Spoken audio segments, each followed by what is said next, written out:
Namaste.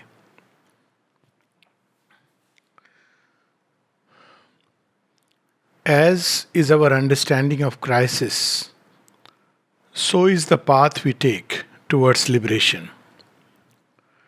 If we understand the crisis purely in physical terms, then obviously we try physical means to do what we can.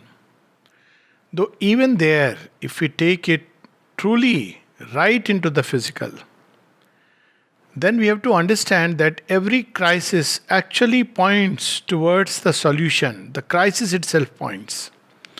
And if we look at it with courage in our heart, with faith in our hearts, then we will see that the problem and the solution coexist at the same spot.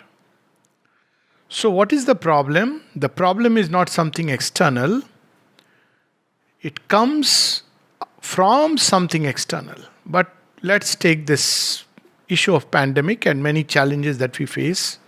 What really is the challenge? Challenge is not the virus. The virus is only challenging the body's capacity to deal with it. In some other body, in some other organism, in some other animal, it would be perfectly fine to have this virus. After some time, when the body is habituated to it, it would again be perfectly fine. So it's not the outer object, but it is the inner capacity to take a challenge. Meaning thereby, when there is a challenge to the body, what is to be done? What is to be done is to awaken the utmost possibility within the body of taking on this challenge and healing it from within outwards. Not only healing, but developing within the body the capacity that it cannot even be touched to find that kind of armor. Now, we have a story very interesting in the Mahabharata where one of the characters called Karna, he is born with an armor that cannot be penetrated by any kind of weapon. Now, we take it as a fable and, of course, deeply symbolic story. But all of us, in a certain sense, as the mother reminds us, carry a kind of armor, a kind of envelope around our very physical body. And it's so simple to strengthen this armor. She says that it is composed on the one side by the physical condition of the body, food, fatigue, rest, exercise, etc., the habits of the body, the things we indulge in, and on the other side by the psychological condition, which means cheerfulness, trust, faith, and all these things help us to build this armor. On the other hand, fear, depression, anxiety, agitation, fatigue, they pierce holes through it. Now, this is a knowledge which she has given it just like that. She hasn't charged any money for giving us this knowledge. She hasn't given us a course for certain amount of money wherein we can learn about it. And I can assure you, both from my own experience and the experience of number of colleagues, that if we just know how to keep this subtle physical armor intact, then a whole lot of problems will not be able to touch us. All diseases come from outside within.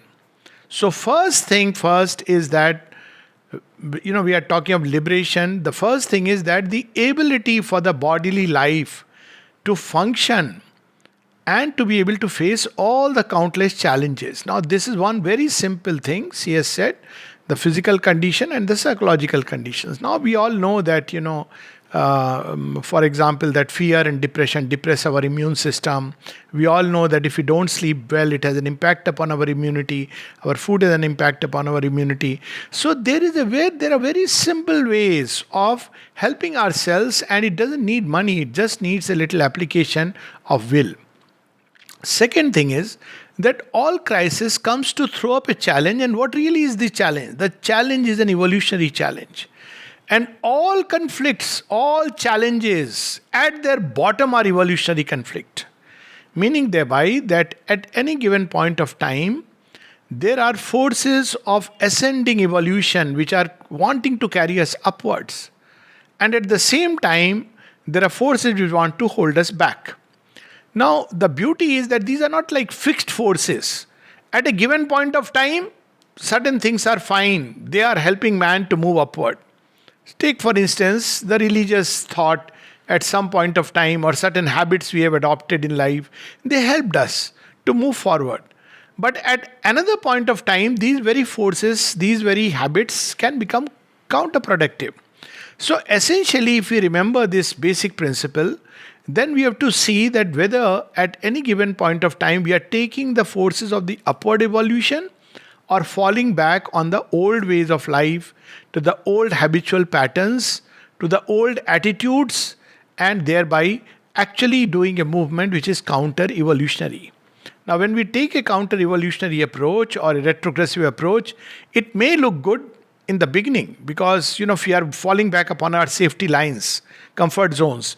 But in the long run, it's not what is going to help us, because nature looks at a very, very large scale. Her movements are on mega scale. So while we are concentrating on the smaller picture of 1 year, 2 years, and trying to thwart it, we have not yet, at this point of time, I believe, addressed the real issue. And unless we address the real issue, and that issue is ultimately, is there a way to make our bodily life perfect and completely immune? Is it possible?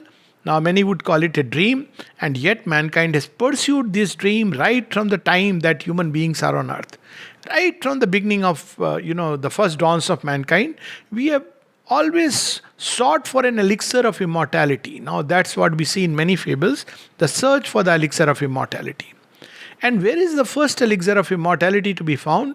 Very interesting. In the Tantras, of course, there is a symbol of this Ganga, Yamuna, and Saraswati where they meet. Now, these are the three rivers out of which Saraswati is lost. And we have a fable in India, must have heard about this Kumbh Mela. Now, yesterday we spoke about the Amrit story.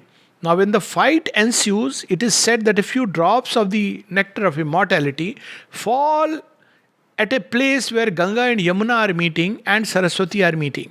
So every year there is a kind of Mela, and every 12 years there is a kind of fair there where people go to take a bath and holy dip, where there is a confluence of three rivers.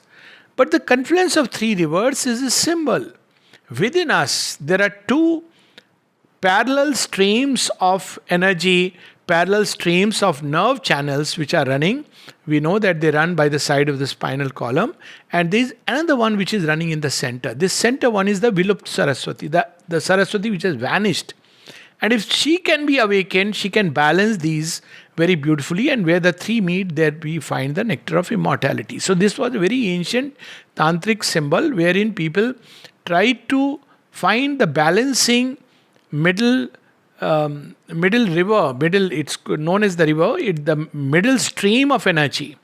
And to balance it, if we could do it, otherwise normally we are tilted to the right or tilted to the left, but the central being, the center of our being, that's where we find the first nectar pot of immortality. Now, this was one approach which was used by the occultists, by the ancient tantrics, but the mother says something very even more simple. Discover the center. That's where the whole thing lies. And if we can find ways and means to reach the center of our being, and this is shown in many ways in movies, then the rest of the jigsaw puzzle of nature can really be solved. So there is a door within which is closed, and while we are trying to open every door and one after another they close, it's like we have tried going through the maze. So we think here is the end, here is the opening, and there is the dead end. We come back again, and we think there is an opening and a dead end. So we keep on going through the maze. That's how the mind operates. But there is another way of operating, the human operating system. There is a center, the psychological center of our being. And actually, if we look at the human body with our arms stretched and the body standing straight, then we know that that center is in the heart, in the center of the heart. That's how the ECG is taken, because it's the electrically neutral point. And from the mystic point of view, there is a psychological center of our being. And if we discover it and begin to dwell in it, it begins to change everything. Now, what is this psychological center of our being?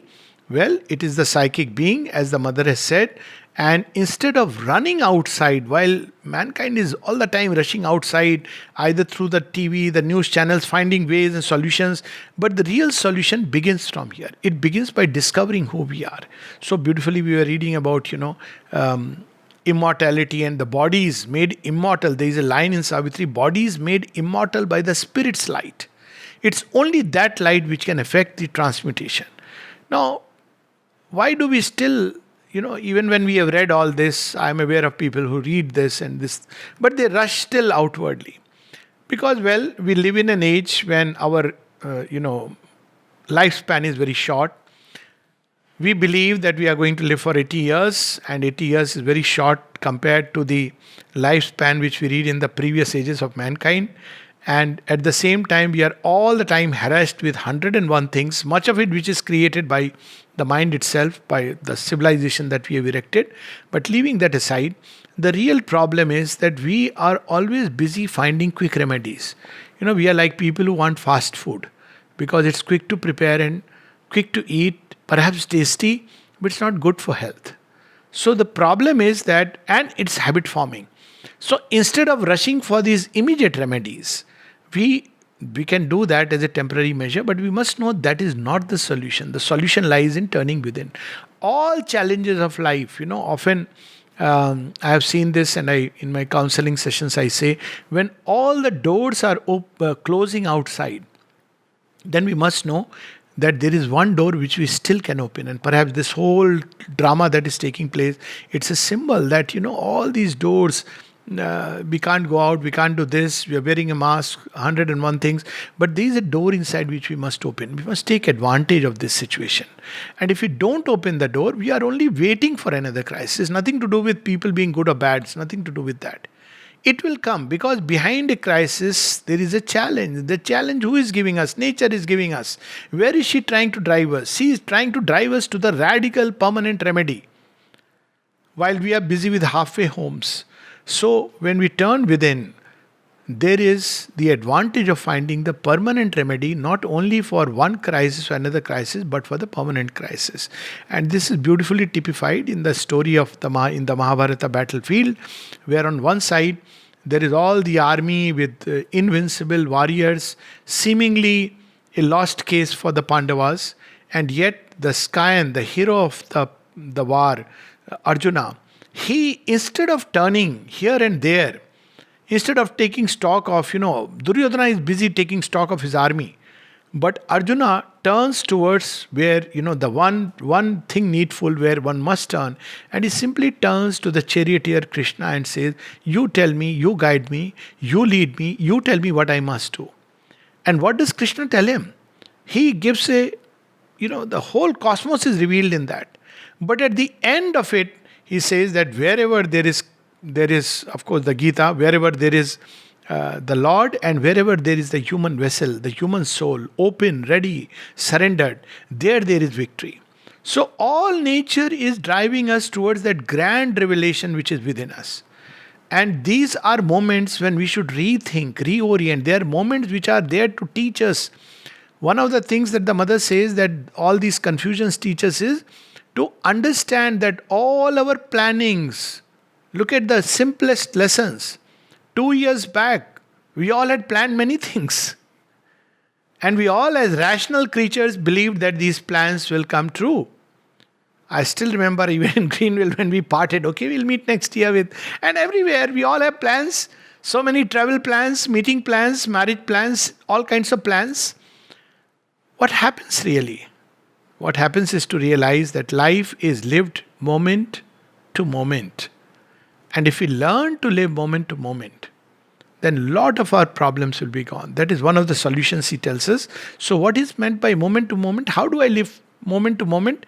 And that is that constantly at each moment we should learn to invoke the divine will, divine peace, stay in a state of inner surrender, and then take the challenges of life. Countless will come. This is not only one challenge. And all these challenges are basically evolutionary challenge. At the root of it, we are called upon to make a choice. For instance, we are called upon to make a choice between fear and faith. We make our choice. Now, it's not about surviving physically. We are too much preoccupied with life and death. We have to look beyond the dualities of life and death. We are too much preoccupied with immediate gains and immediate losses. We have to learn to look beyond gain and loss. We are immediately preoccupied with what will give me pleasure and what will give me pain. We have to look beyond pleasure and pain. This is what is called going beyond dualities. And what plays with the duality is the ego self. The mother says that very beautifully. She says, it's the hour to tell your ego that your time is over. So what is the ego self? Ego self constructs a little personality, which is a shadow personality, the outer personality. This is Dr. Alok Pandey, for example, looks like this. This is biodata. Now this is an ego construct. This is going to be demolished one day or the other. What will survive in the supramental world? It is not this limited personality which is going to survive. It is the impersonal universality, the world personality, which we all carry within us. But it is like a closed bud. Through all the experiences of life, this is going to open and happen.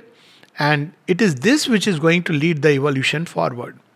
The second thing which is very interesting, which the mother reminds us, is that what is the supramental force doing? She was asked that what is its action upon matter and the human body? She says it's sensitizing matter to the influx of the spirit. It's sensitizing. So it has become a lot more easier nowadays to turn within. On the other hand, what at a cosmic level, what this power is doing, it is intensifying the values, as it were. So good is becoming better and evil is becoming worse. Sounds very strange. But well, that's how surgeons act and operate. So what do they do? When you go to them with a little bit of a boil, they will see and assess it, and they will decide whether to cut it or suppress it with antibiotics, or they will say, give it hot fermentation and come back after 2 days. Why? Because the whole thing becomes more and more, it increases in size, it softens, and there is a little opening, and there is a small little nick, and the whole thing is out. The poison is out. Something similar happens.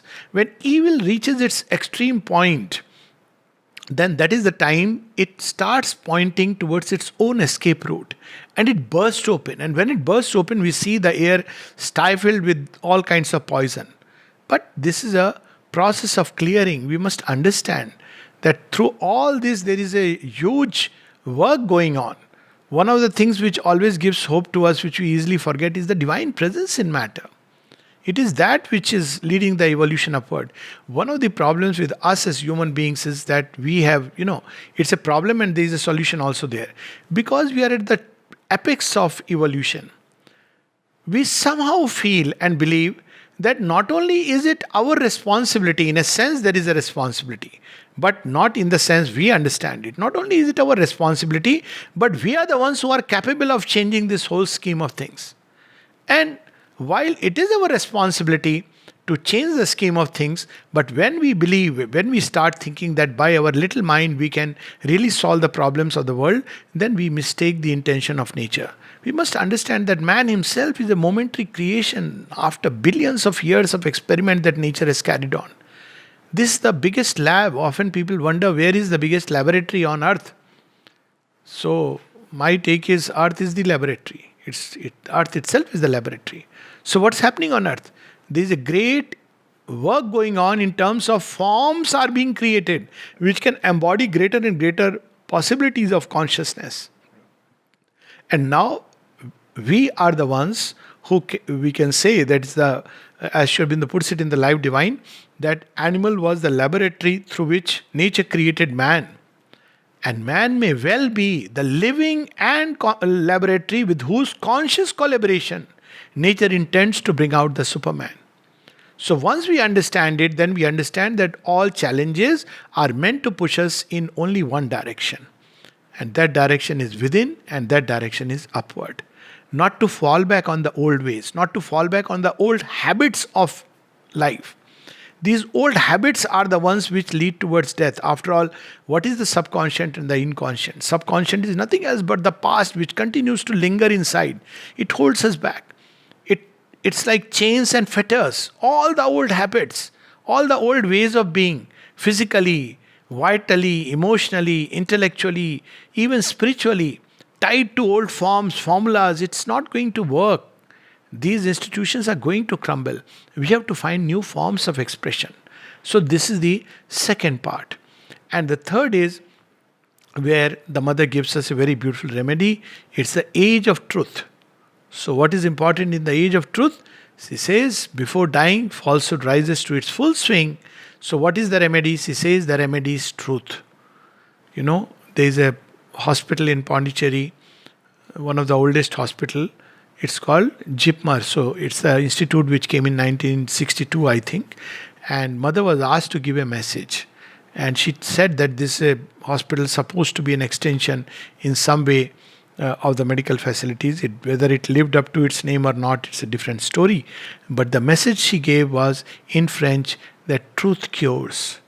It is truth which cures. So, what is the truth? So, she says the remedy is truth in speech, truth in thoughts, truth in feelings, truth in will, truth in action.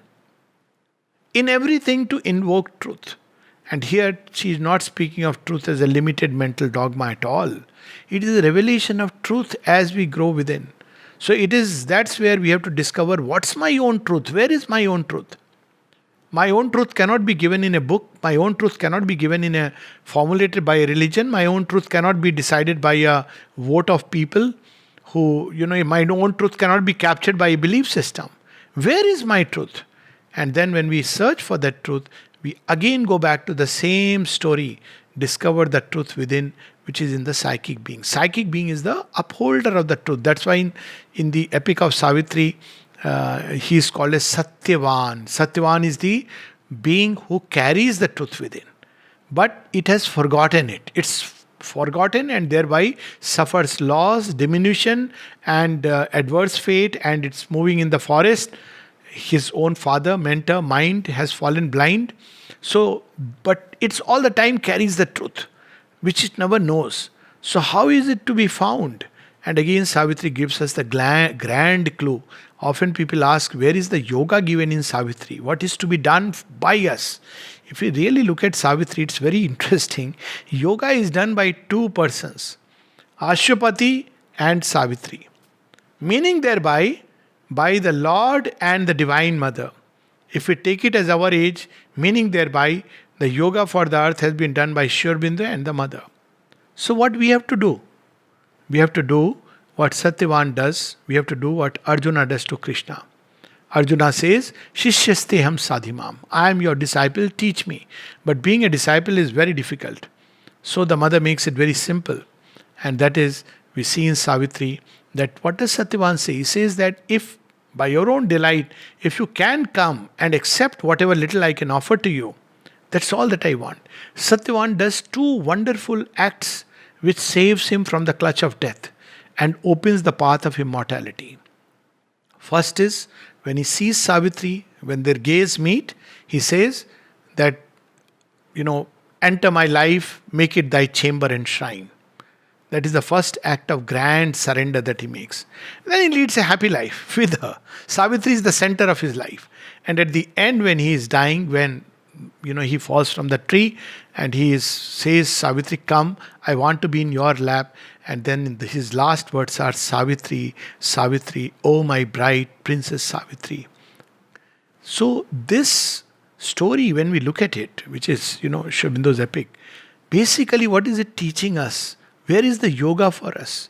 The yoga is basically to lead a life which is centered around the divine. The first act of Satyavan is the grand surrender of his free will. The last act of Satyavan is a complete surrender of life and death and everything. And in between, his life is centered and revolves around the Divine Mother.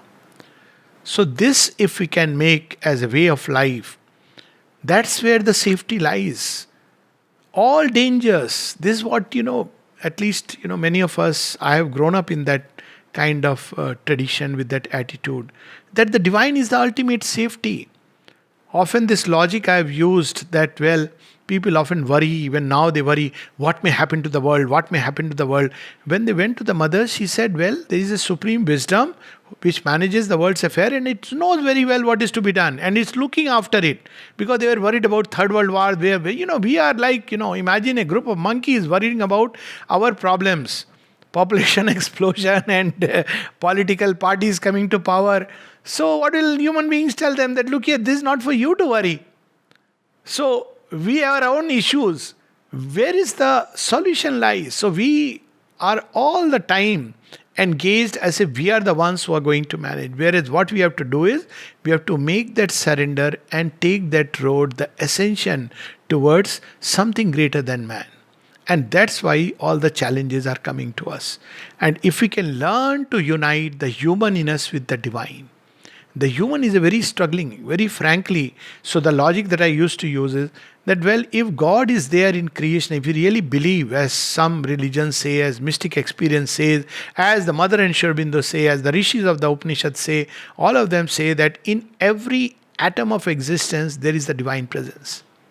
If that is true, then why worry? And if it is not true, then why worry? Because life, is it really worth living for dust, for matter, which is nothing? There is no divine presence. There is nothing which is stable, which is wonderful, which is divine, then all the dreams have no meaning. So if you look at it very logically, we'll arrive at this conclusion that worrying doesn't help. Fear doesn't help. If there is the divine presence, then why worry? It will take care. But then, is there something I have to do? Yes, I have to do something.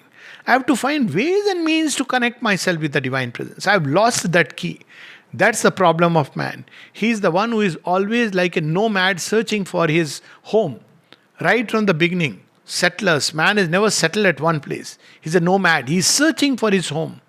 And in that story, we have the symbol. Again, we have the story of the lost tribes. So what is really our predicament? We are really looking for a true home, a true law of being, and that law of being is truth. So truth is here in that sense the Satya Dharma. Each human being has his own law of being, his own law of evolution, and he must follow that. And that law of evolution is enshrined within the temple of his own soul. So the task of the human is ultimately to find ways and means to reconnect with the divine. We have lost that connection. And why we have lost it? Because, as the story goes of Adam and Eve, we had a choice. So what happens when we have a choice? We choose. That story has many connotations. But the moment we are given the choice was given by nature for a conscious evolution. Basically, nature wants us to choose, so it will accelerate the process. Unlike the animal world, which doesn't have a choice, and through catastrophes, animals have evolved. But that's not what divine wants for us. So he gives us a choice. You choose gladly. What do you want? And he will give 100 hints that there is the divine presence, please choose it.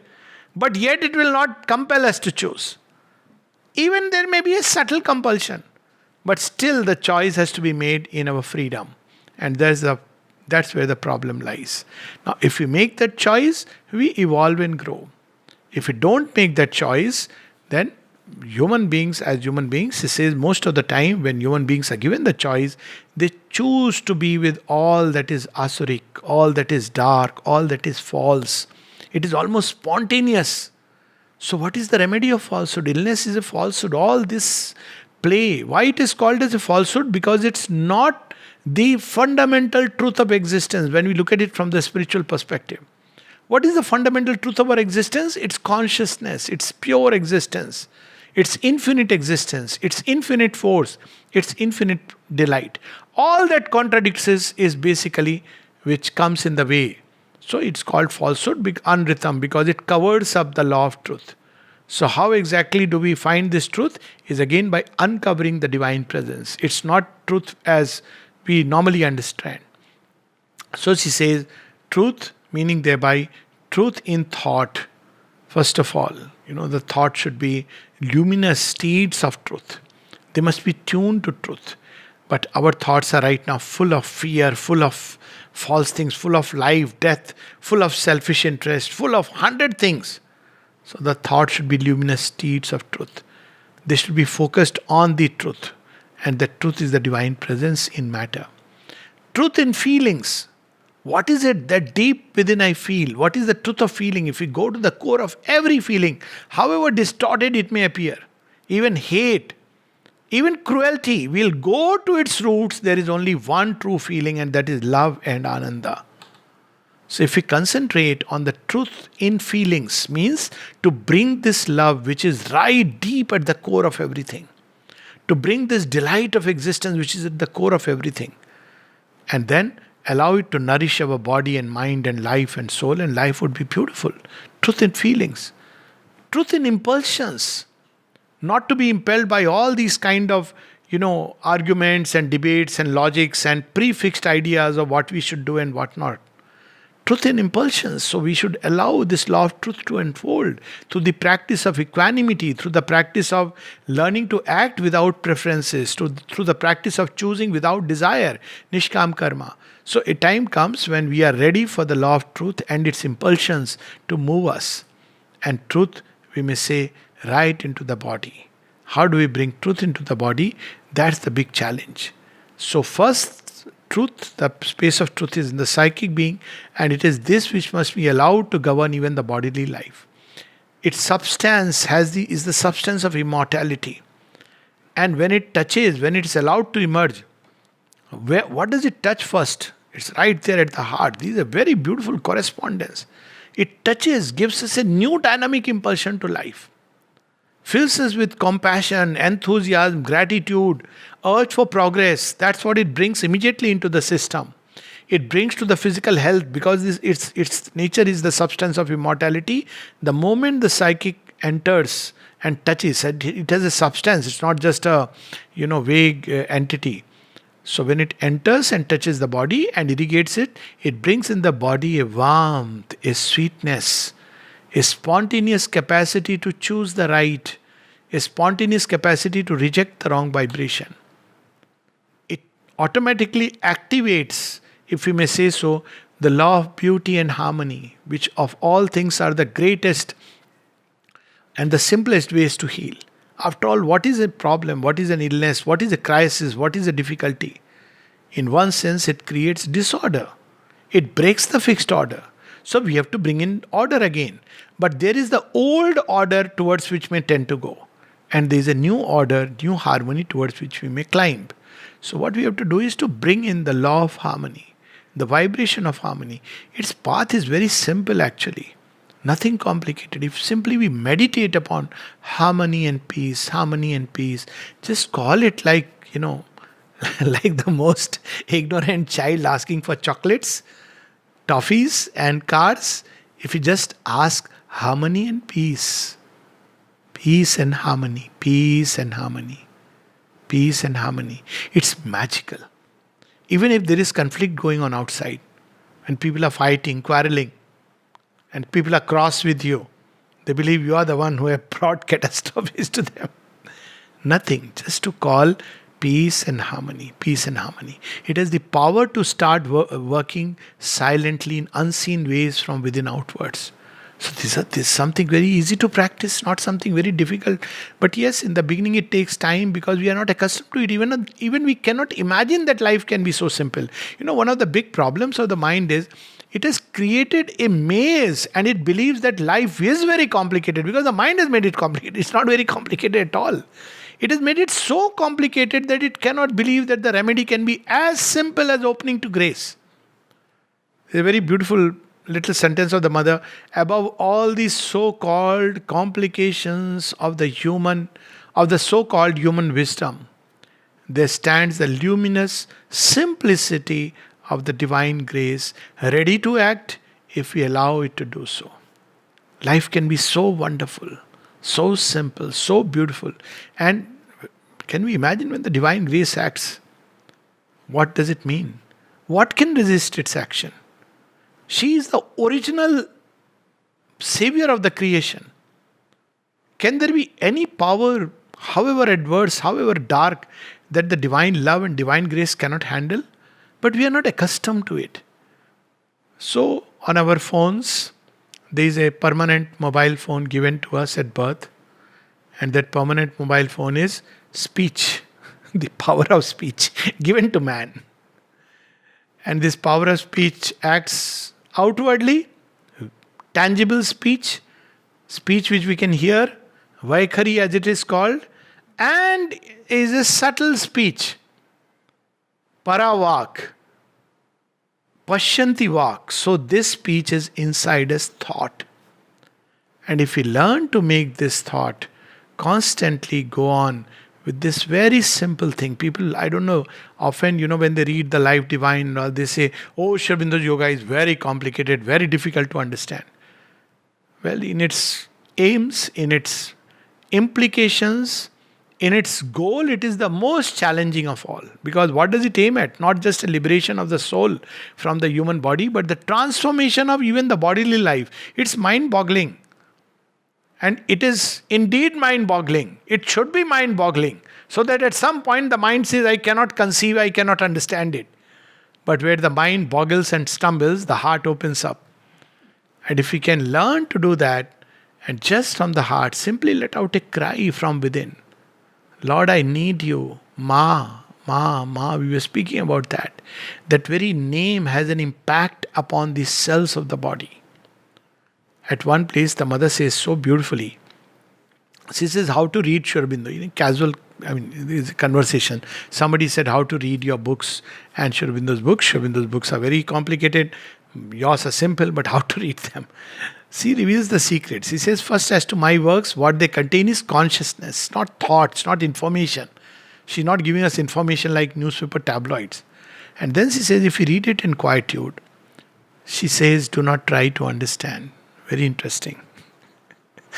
So when we read it with this quietude, the words, they are like capsules of light. They go inside, they release the light, and they create new brain cells for the understanding if necessary. Everywhere they have given such luminescence. Savitri, the mother speaks of as the mantra of transformation. Savitri gives that hint. As when the mantra sings in yogas here. So what does it do? It sets in motion. There is a vibration which sets in motion. What does that do? There is a great change which comes on the mind and body and life. It endures a divine change. So the path is very simple. Very, very simple. But the difficulty of human beings, us humans, is we don't believe in simple things. When I was small, I often narrate this story. I'm a medical doctor by profession, specialized from AFMC. So when I was small, we would go to a doctor. We had one doctor in the village and he was an RMP. It's not even registered medical practitioner. He's not MBBS and all that, okay? So what he would come, we'll tell him the problem and he will say, very nice old man, I still have nice memories. Pat me on the head and say, you'll be fine, beta. And everybody will do the same. And then he will ask his compounder to make something. So compounder will make green mixture and pink mixture. So whenever I would go, I would ask him, ki, uncle, give me that pink mixture. The taste is better. So with these two mixtures, life was wonderful. Is it that we didn't have viruses? We are drinking unfiltered water. Can you imagine? Open well. I'm not saying we should go back to those days, but look at how complex life has become. That even when we drink filtered water, we are wondering whether it's written 100% safe. Is it really safe? Because we have lost that ability, that trust, that faith. Mind has entered into a maze of endless complexity. It has erected a civilization which it cannot manage. Sri Aurobindo puts, there is an interesting line in Savitri, world of falsehood. Guarded like termite cities from the sun. Termites make very huge high-rise buildings. From termite scale, it's enormous. And they guard it from the sun. Our life has become like that. The mind has created so much endless complex structures after structures. This philosophy, this system, this program, that program. And what have we shielded ourselves from? The natural light of the sun, the supramental light, the grace, the divine presence. So this is the remedy. And uh, I would just like to, before we go on to question and answer, just to go with the something very beautiful she says about it.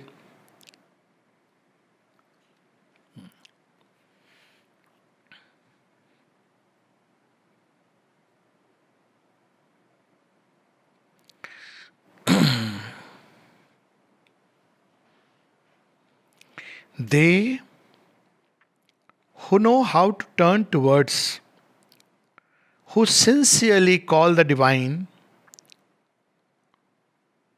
who feel that it is the only salvation, the only way out, and who sincerely give themselves, then gesture of breaking through. In a few minutes, it becomes wonderful. For the smallest things, there is nothing small or big, important or unimportant. It's all the same. So we have to learn to lean on the divine presence, and it gives the wonderful results. Two things. It is, as it were, to give an idea of the change in the world by the descent of the supramental. Truly, things that were neutral become absolute. A little error becomes categorical in its consequences, and a little sincerity, a little true aspiration becomes miraculous in its result. Well, it is very simple. The whole creation must want nothing but the divine, nothing but to manifest the divine. And all that it does, even all its so called errors, are only means towards making it inevitable for the whole creation to manifest the divine, but not the divine as man conceives him to be. This and not that. With all kinds of restrictions, the divine is in a place of worship, the divine is in a philosophy, the divine is in a book, holy book, the divine is in this particular religion. No, not that which we have shut the divine in various formulas. In fact, we have cut off the divine from the world. Actually, if we look at the so-called age of enlightenment, at some point we took a decision, and the decision was divine things what is unto Caesar, give unto Caesar. What is for the divine, leave him there. So we created an antagonism, a false division. This life has to be governed with reason. Reason has been given to man. And there is another existence beyond, and that's where the divine has its place. In our private homes, in our rooms, we can worship the divine. It gives us solace. It may open the path, post mortem salvation. After we die, then he comes to carry us to some mythical heaven. But what about here? And she says we have to bring the divine into life, into our smallest details. So she says, not as man conceives, a totality of tremendous power and light. It is truly the power in the world. This new and tremendous power that has come into the world and must manifest itself and must make manifestable this divine all power. And finally, she says,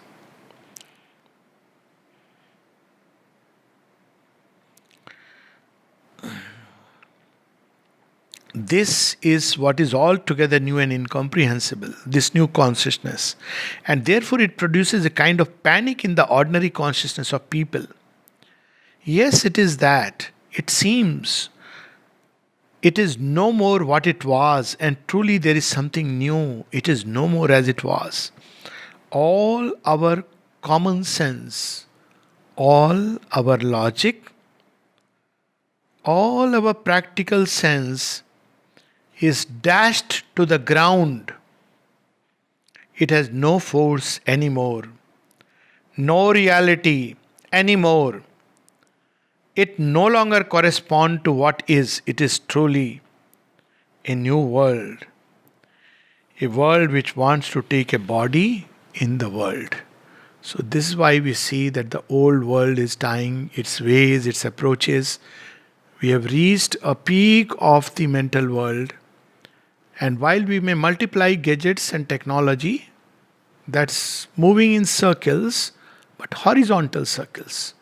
But what we need to break through is that dimension which we read in Savitri, to raise a lost power from its python sleep. She broke into another time and space. And the method is very simple. With these lines of Savitri, I would close. Then miracle is made the common rule. A prayer. We've forgotten to pray actually. Why? Because all the prayers we have been usurped by the prayer books. So all the prayers have turned into conventional religious prayers. And so we have to read that. So that story about Karna who forgets last minute the mantra with which he has to fire the Brahmastra. That mantra is inside, it's in the dharma, that's the story. It's not something mechanical. When he will be on the right side, the weapon will appear. That's the curse. It's the curse embodies within itself a very cryptic message. So all the prayers have been usurped in the books and we have forgotten how to pray. A prayer, a master act. The master act can be a leap of faith. The master act can be to have this aspiration to find the divine and to abandon everything for that sake. Master act. Now, abandoning is not something outward, but something inward. A master act, a king idea. What is the king idea? Imagine. What kind of an idea is this that we are worried about our survival? We are worried about figures and numbers flashing on the TV screen. That's not a king idea. The king idea is there a way that the bodily life can be made secure forever? Can this state of affairs, of suffering, pain, disease, death, can it change? Transformation, it's a king idea. A prayer, a master act, a king idea can link man's strength to the transcendent force. Then miracle is made a common rule. A lonely thought becomes omnipotent. One mighty deed can change the course of things. And then he explains, all now seems nature's massed machinery, an endless servitude to rule. So right now it appears like that. And yet the secret truth is, but wisdom comes and crowns himself its king. Nature's instrument crowns itself its king. A godhead stands behind the brute machine. So this machine of the body, these machines created by the mind, these structures, behind all this there is a divine presence which is seeking to emerge. It's pressing from within for emergence and it's pressing from outside. If we open to this emergence, then there is no dangerous, dark appearances. We'll see a luminous passage open as the story of Moses as he goes through the river Nile and it parts. But when we don't, then we'll be besieged by the flood and its growing currents are going to only become stronger and stronger. So because it's the hour of God when the old bases are shaken and only that which is ready and willing to change the consciousness, that alone survives. Finally, that message of her, the future of the earth depends upon a change of consciousness and the change is bound to come. So this is the key, and the key is to change the consciousness within and let that change spread outside, spread upwards, spread downwards into each and every field of our endeavors and action, into each and every area of life, and shall we say into each and every cell of a body. Any questions? We'll be happy to take. Thank you. Thank you, Alok. There are several questions here for you. I may read them out for you. Okay. It is difficult and often headbutting to lead a truthful way of life with so many lies and untruth around us. We find it easier to play along with the games, sort of go along with the lies of society, people around, etc., etc., and only then have fewer challenges, as it were. How do we break this cycle and live truthfully, be strong enough to want to wake up to fighting every day? Yes, thank you. So, how do we lead a life of truth with so much untruth around, which is all this time encircling us and compelling us from every side to just go with the flow, as we can, we can use the term flow in that sense that, wherever everybody is going. Well, that courage, this question was asked by Surendranath Johar to the mother. Where to find that strength? Because he had exactly the same problem. He said, nobody understands me. Nobody is willing to even, you know, uh, give a shoulder to the kind of work that I want to do for you. And she said very categorically that strength is within you. To stand on the courage of our own conviction, on the courage of faith. And very importantly, we must understand that what is it that is afraid? What is it that doesn't want to really make a choice of truth? See, there is one thing where we don't know what is truth. It's okay. We are ignorant. Another is where we know, but we don't, we cannot stand. And she said very beautifully, it is the ego which is afraid. What may happen to it? Even now, people ask this question because, recently one of the government orders came. I don't know whether it's a order or not, that everybody needs to be vaccinated, whether you are, regardless of anything.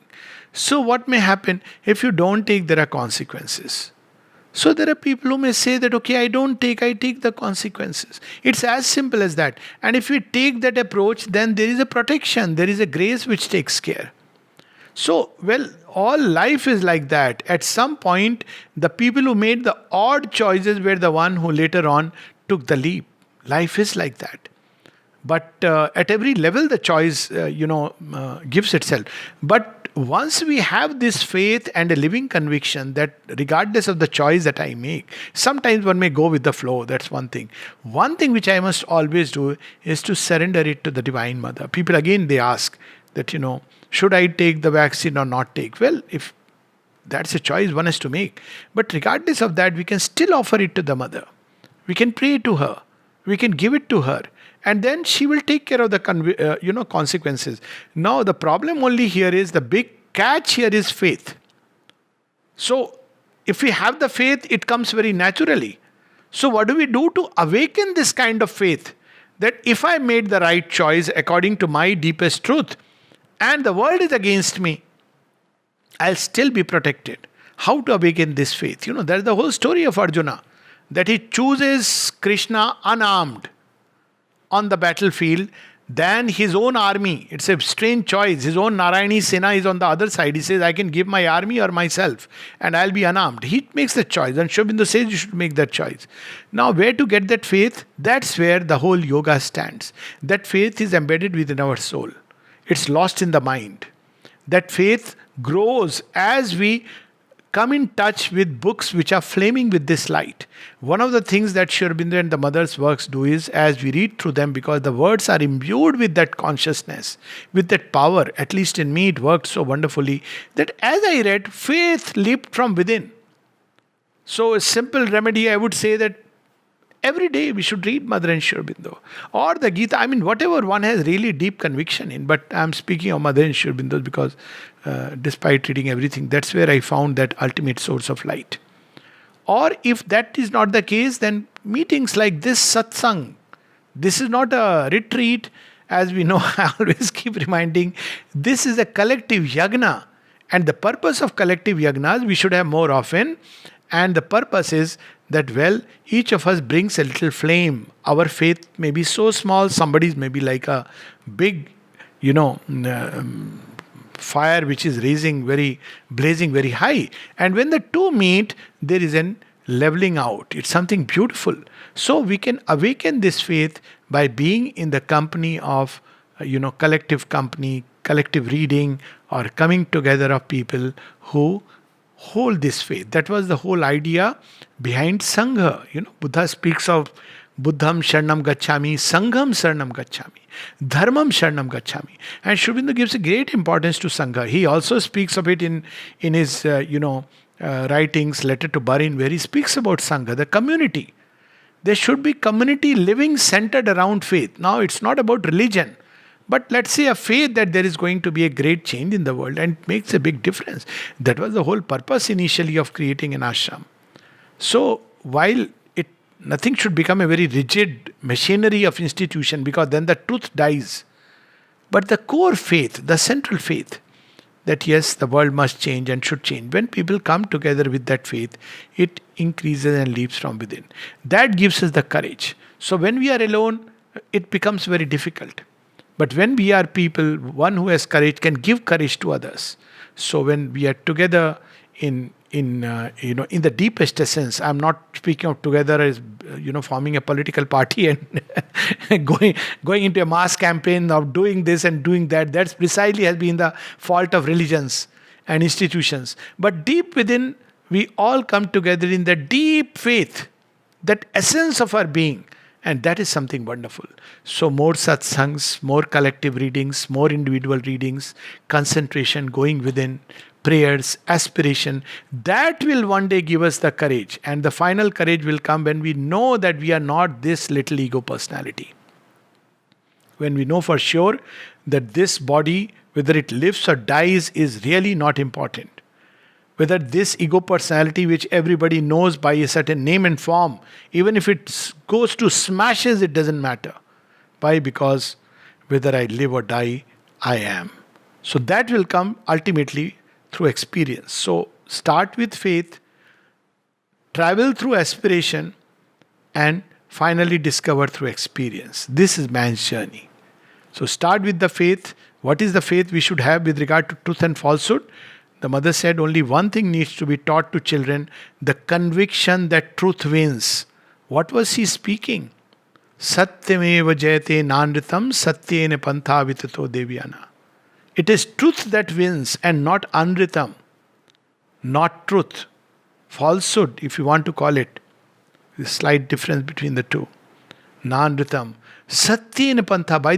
By truth they have carved the path, the gods.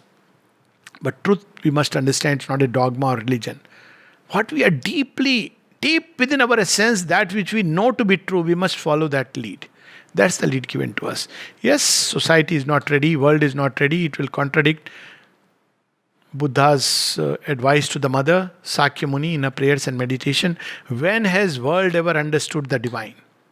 So sometimes, as I said, while we used to read this, that if you are walking on the road and the entire traffic is coming on from the other side towards you, then probably you are on the wrong side. But its flip side is also true, that if you are following a path which is less traveled, then probably you are on the right road. Take the road less traveled. Yeah.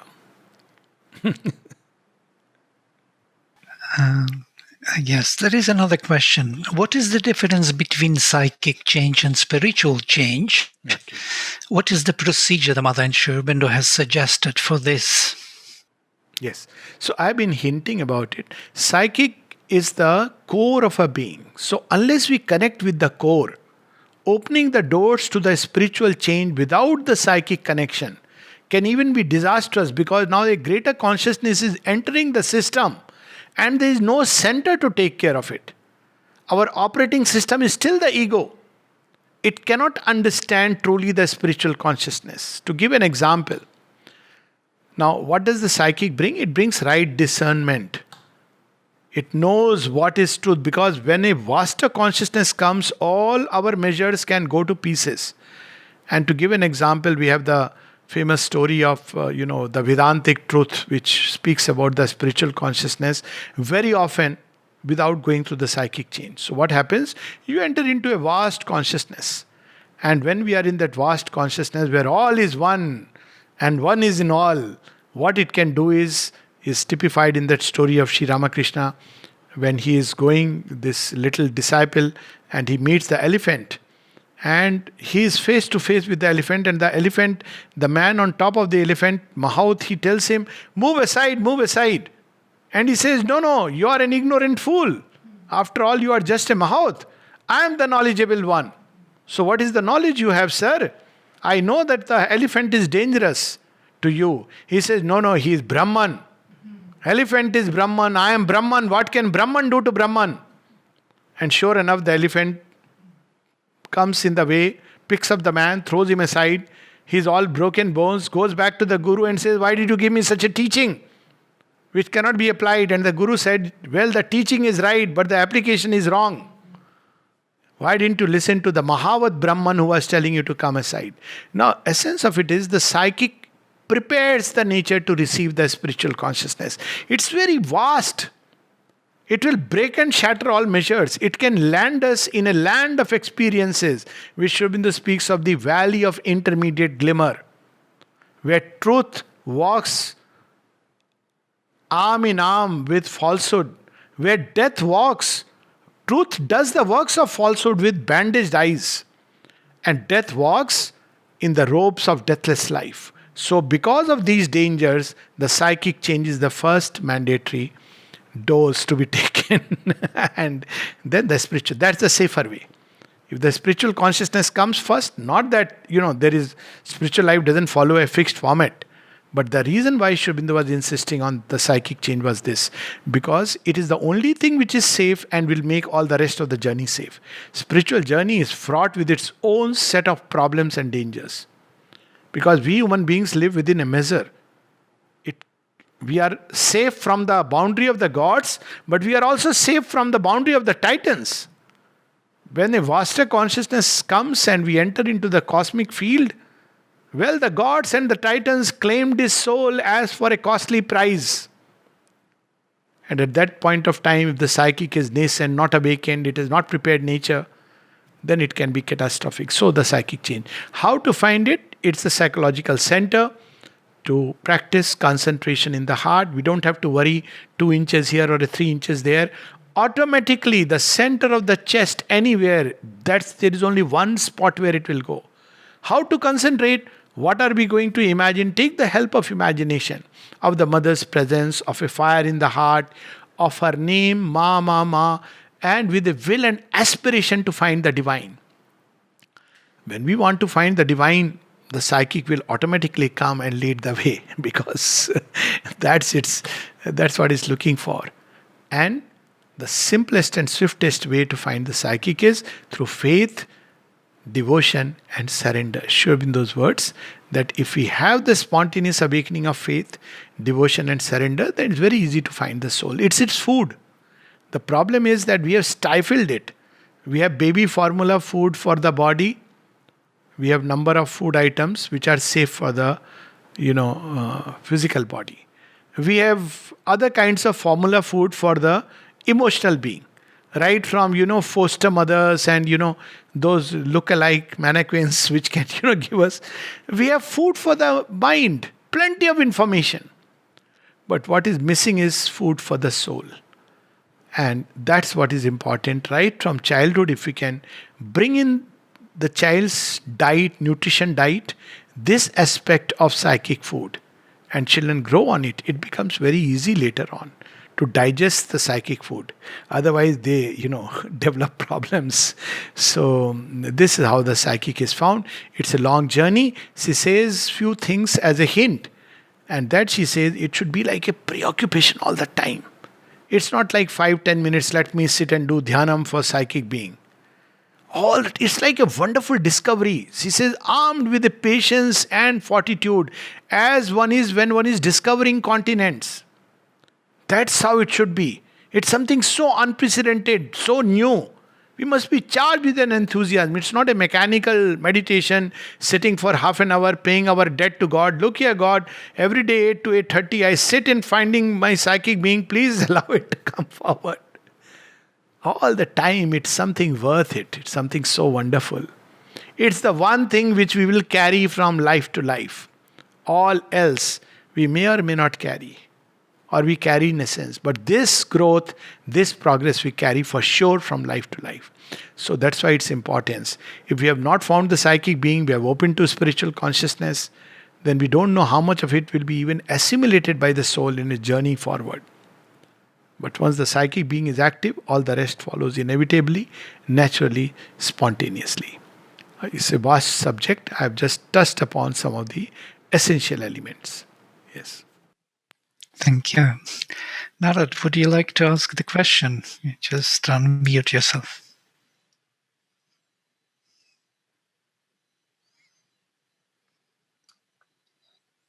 This is a bit challenging because I've just received a message from Nilisha that says the government of India has issued an order giving certain directions on COVID-19 vaccination. As per the order, units which do not comply with the order of evacuation within 15 days will not be allowed to function. Accordingly, all ashramites and volunteers working in all ashram departments should get their vaccination done, at least the first dose, as soon as possible, no later than 22nd June 2021. Okay, so first of all, this order, so-called order, was circulated, and I had my own meeting with people, and I asked people to show me the order which says that it is a must. Till now, I haven't seen any order which says that if you don't, the departments will be closed. I am yet to see an order signed by the government. The only order that has come is not by the government of India, but the government of Pondicherry, a local government, which says in that order that departments, it says about the medical part, should ensure 100% vaccination. For the industrial units, it speaks of if the workers don't take the vaccination, they have to stay away. It's as vague as that. So I personally, as far as I can say, I made my choice that I refuse the vaccination and I am ready for the consequences, give in writing. So the consequences came very swiftly. Stay away from the department. I say it's fine with me as long as, so, we're just speaking about the truth and falsehood and all that intermingle.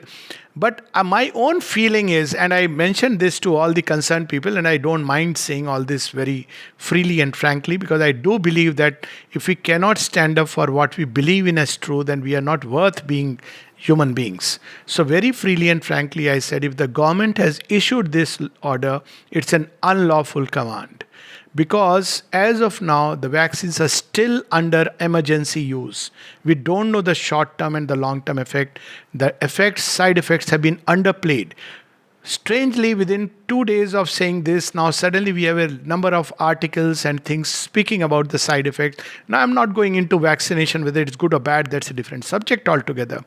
But my point was there should be a freedom of choice, and these things should not be coerced upon public, least of all through measures which can be draconian and drastic, wherein, people may lose jobs, people may lose their many things. So I, for one, have stood against it openly, gave in writing my refusal.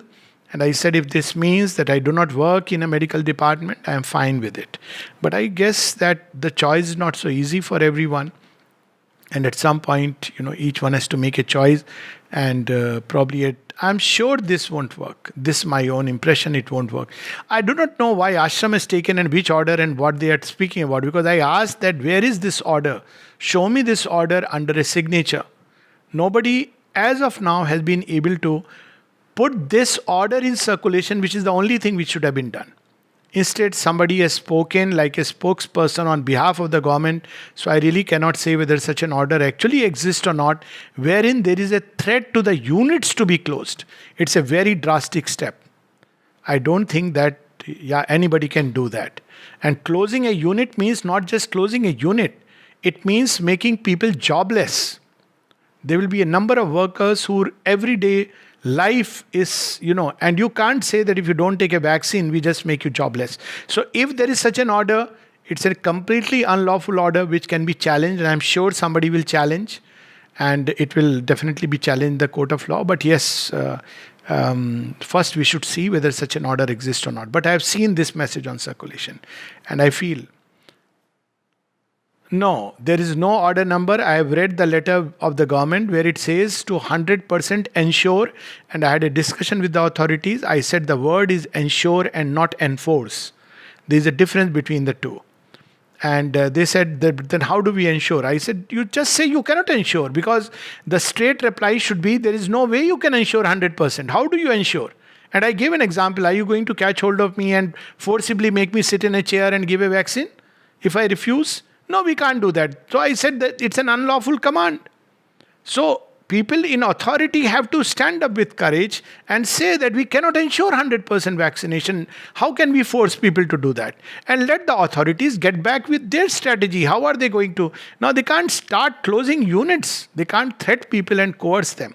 Somebody is on a trail of ambition who wants to rise high. I'm talking of somebody in the government who want to prove that, look, 100% mass vaccination to be in the eyes of people. And if it goes too far, there are people who have reached right up to the Prime Minister's office and will surely get them involved.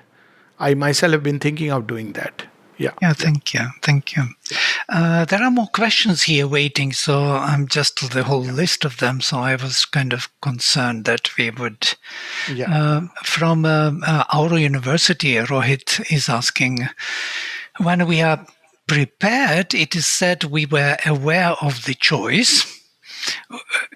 But when it comes instantly, we take it as a chance. Is this a spontaneous response for which we need to be receptive? How to be vigilant, so to say, all the time? Yeah? What are your thoughts? Okay, so there are several. Ordinarily, we think we are making a choice, but it's true that ordinarily choices are pushed upon us precisely like the government order. There is a pressure from all kinds of forces and we succumb to it. That's how normally human systems operate. The choices may come as suggestions, through habit, through past conditioning. We think it's a choice, but actually it's not our choice. So the first necessity of man is to disentangle from this complex mass of unintelligible phenomena that part in us which truly can choose. And that's where we come back upon the psychic being. And if not the psychic being, the first thing we need to, awaken within us, psychic being is a little, it takes longer, is the discerning intellect. And how do we activate the discerning intellect? We choose a goal. Choices are related to the goal. And spontaneous choices, unless the psychic is making it, is very, very tricky issue.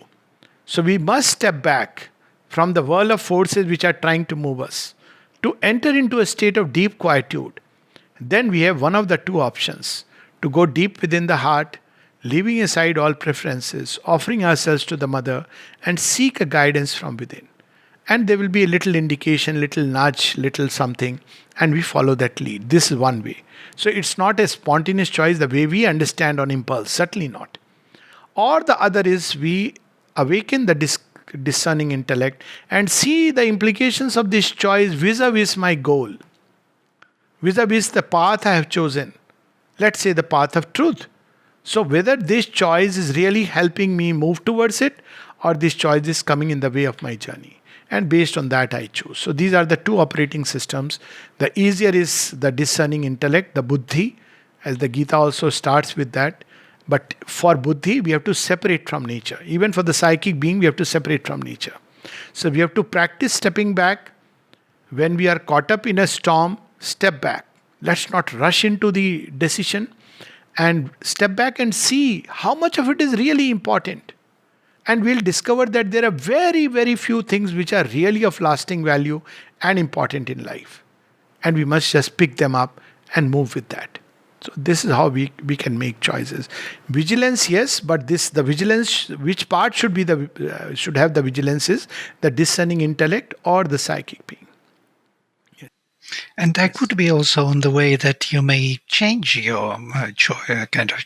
Oh yes, it's not a rigid thing. Yes, it evolves, it grows. Yes. Yeah, there would be some other elements which would tell you inwardly that the right choice would be to follow another path or another. Yes, absolutely. Route. Plasticity is very important. Yes. Thank you. There is another question here about very interesting from Monica Suri. Please give me more clarity on projection of happiness and true happiness. So to say, when we imitate happiness, because we must be happy, yes, everybody has to be happy, and true happiness, which is not an imitation or projection. Yeah. Well, not necessarily imitation, but there is a happiness that doesn't last. Let me put it like that. that there is a field of nature within which nothing lasts. That's the Anitya Masukham of the Gita. So, this transient world. So, if we pin our happiness on something outside, let's say an object, that get this happiness from this object, then, well, my happiness is bound to the object and time bound by the object. So, first thing we must realize is that happiness is not in the object, but in my value of that object, the value that I have given. So, for example, I value parents, I value a friend, husband, wife, beloved, child. But all these things, for happiness, these relations, we should turn towards the divine. Because that is the source. So, whenever we go to the source, we find it in its purest form. Everywhere else we'll find it mixed. So while we play in the world, we have our roles to play. We have to deal with this complex, many-structured world and be a mother to someone, a father to someone, a friend to someone, a beloved, a husband, all these wife, all these roles. We must, for our sake, for ourselves, draw happiness only from the one authentic source, which is the divine. And if we do that, then we'll see that that happiness will be constantly with us. There's a little story of a man who visits a psychological facility where there's a person who is depressed and is constantly crying, "Oh Usha, my Usha," and he's crying.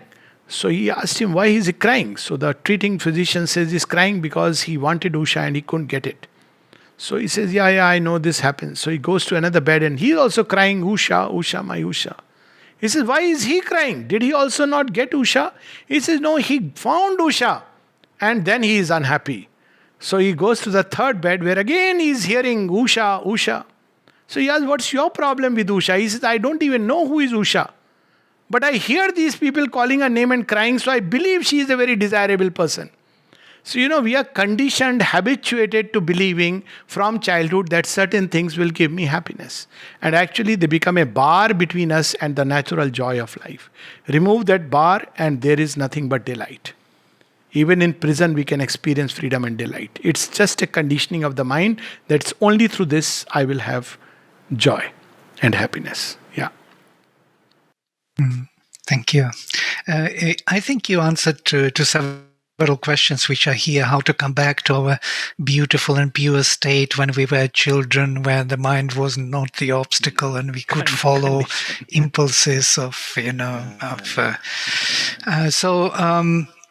and there are more elaborate questions which I may send you later because they are long to read. But there are a few which are very short and very to the point. How can one call down calm when we are agitated? Oh, of course. So we have to learn to practice calling calm when we are not agitated. When you are given a phone, you are given a number to activate it. If you have not never activated the phone, it's like having a key which we have never used. And when there is a storm, you want to enter the door, there is a door, there is a key, but you can't find the key and you can't find the door. And when the door is seen, you can't turn the lock. That's why every day we must try to call peace and calm as a way of life. If we do it every day, after some time, calm becomes our friend. CALM, calm.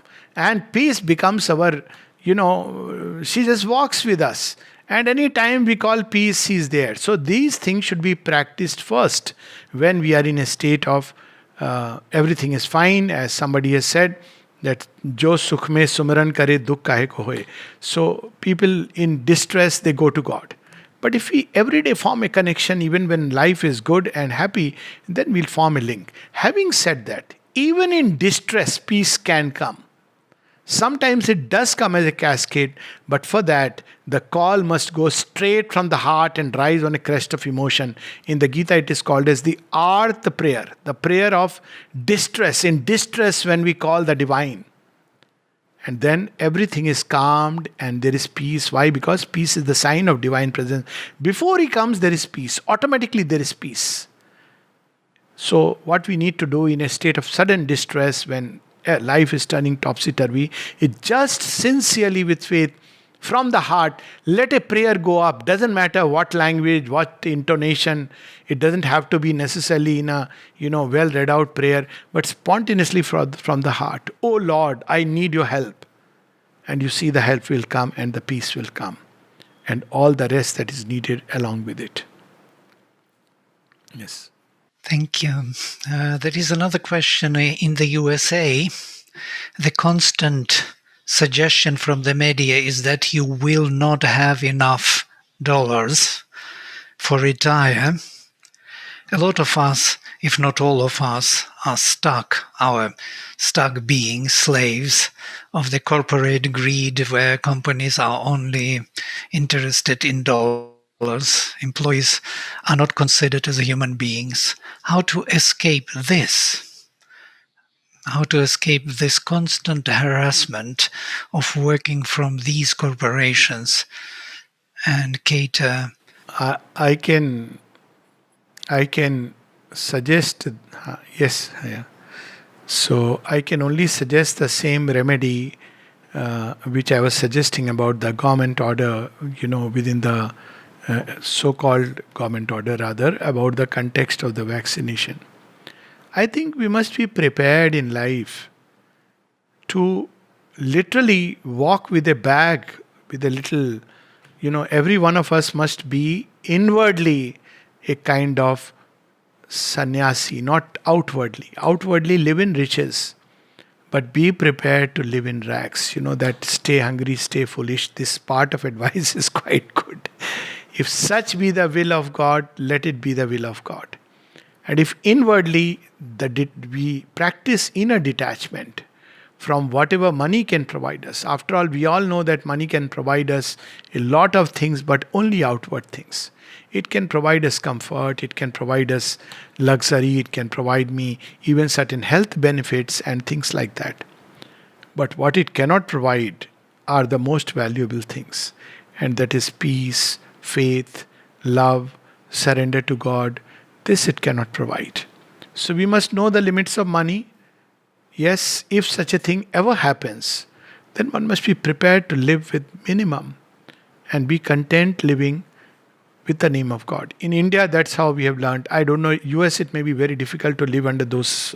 I really, because, but that's the teaching on which I have grown up, and I do believe that when we take the path of yoga, we must be ready and prepared for living in whatever conditions that we are placed in, with full contentment and faith in God. So it's a question of what we value most. Shift the values, be a little detached, and I wouldn't say practice being frugal, but train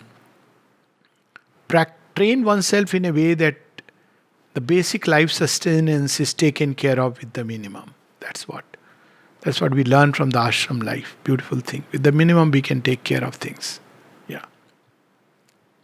Thank you. Thank you so much, Dr. Yes. Pandey. And it was such an enlightening talk. And really what was so helpful, at least for me, is for you providing us some very simple yet effective ways to bring the divine into our life, as well as to connect with the psychic within. So really, really appreciate the applications that you shared with us. And of course, your thoughts and the sharing as you have been doing the mothers.